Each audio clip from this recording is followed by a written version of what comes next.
how did you, from hosting these shows where you grew up or went to college rather, to starting to actually DJ? At what point did you start working with Trav?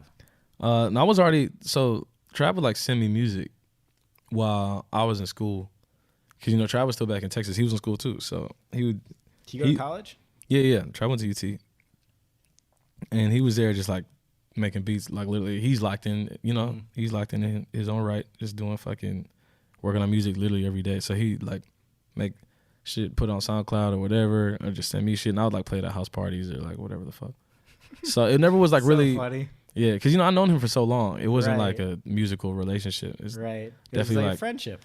Yeah, it's like our moms are like mad cool. It's like some real deep shit. So that's crazy. Yeah. So fucking when it came time to do shows, it wasn't like am I your DJ? It was kind of like, yo, we got a show. Like, what are we gonna do? Type of shit. Yeah. So it just kind of happened, and towards the end of my college career or whatever, my college tenure or whatever the fuck you want to call it, I ended up dropping out because like some money shit or whatever. Gotcha. And I had to move up to Jersey where my grandmother used to stay, and Trav used to come up, and we'd be like editing music videos in there and all type of shit, whatever. And then it just kind of happened from there. Like as soon as I dropped out, I feel like shit started going up musically. So that's awesome. Out. Yeah, it was definitely time for me to go. So I'm glad it worked out how it did.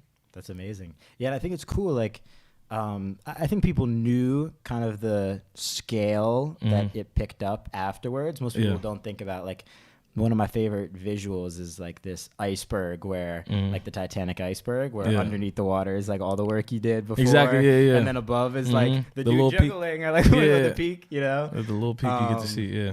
But yeah, so I think the documentary that just came out, it was like a really good visual. Yeah. Tyler like killed it. No, he really, murdered that really shit. Really good visual of yeah. what kind of that was, but having been like the part of it, it's pretty cool to see. Yeah, it's a lot more than that too. Like that was only like the last like 2.5 years of footage, but the shit we used to have to go through in like 2013 and shit was not dope. So what kind of stuff? Man, just it wasn't always like tour buses and of course and everybody around. Used to be just me and him like flying around just doing shows like the two of us and shit. So it was a lot more stressful, a lot less comfortable, but I always knew it was gonna get to this point, so I wasn't just tripping. I always knew.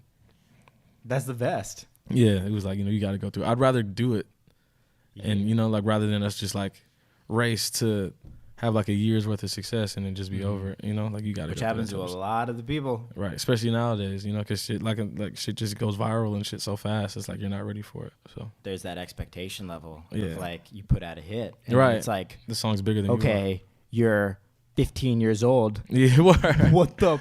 Yeah. Like, don't say anything stupid on Twitter. Don't, you know what I'm saying? Like, yeah, this is your new life now. Or even now, like the version of that is don't have said anything stupid because they'll go back and look at your tweets from 3 years ago. Exactly. Yeah. So it's like you got to throw these kids into like just being a celebrity. It's pretty crazy. What advice would you give for either younger DJs out there or younger artists to just make their move and do it in their own way?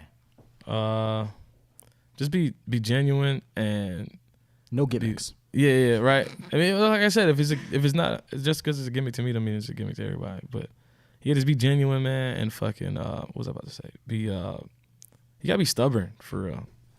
Like just go with your move. You know what I'm saying? Like word to the homie Big Tony, man. Like you really just gotta stick with your guns for as long as you think it's worth to take. Like if you say you're like making a move or whatever and it doesn't work out after like the past year and you want to change it up, like maybe if you stuck with it for a little bit longer, like you'll never know. So my whole thing has always been like to just stick with your shit.